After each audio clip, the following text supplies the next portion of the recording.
రైతులందరికీ నమస్కారం. ఈ వీడియో ద్వారాగా సాగర్ సీడ్స్ కంపెనీ వాళ్ళది వచ్చేసరికి బ్రహ్మ అనే ఈ తేజ మిరప రకాన్ని అయితే మీకు ఈ వీడియో ద్వారాగా చూపించడం అయితే జరుగుతుంది.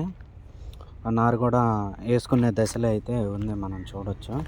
సాగర్ సీడ్స్ కంపెనీ వాళ్ళది బ్రహ్మ అనే తేజ మిరప రకం ఈ వెరైటీ. ఈ నర్సరీ వచ్చేసరికి గురిజాల్లోనే సాంబశివ నర్సరీ. మనం చూసుకున్నట్టయితే ఈ నర్సరీ ఇది మొక్క వచ్చేసరికి మనకి 80 పైసలుగా చెప్పడం అయితే జరిగింది. ఇది పోయినసారి ఒక రైతు వేసిన వీడియోలు అయితే మనం చూసాము. రెండు తళ్ళుకి 25 క్వింటాలు 23 క్వింటాలు రావటం అయితే జరిగింది. అంటే అతనికి నీటి సదుపాయం లేకపోయేసరికి 23 క్వింటాలు 25 క్వింటాల దాకా అయితే రావడం జరిగింది. అంటే ఆ లెక్కను చూసుకున్నట్టయితే పోయినసారి కొంచెం వర్షాలు కూడా లేక చాలామంది కాలువల కింద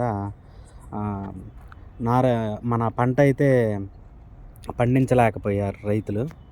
ఈ వెరైటీ అయితే ప్రస్తుతానికి సాగర్ సీడ్స్లో తేజాలలో ది బెస్ట్ వెరైటీ ఇది. మనం చూసుకున్నట్టయితే మీకు మొక్క అయితే 80 పైసలకి అయితే చెప్పడం అయితే జరిగింది. గురిజాల్లోనే సాంబశివ నర్సరీ. ఈ నర్సరీ మనం చూసుకున్నట్టయితే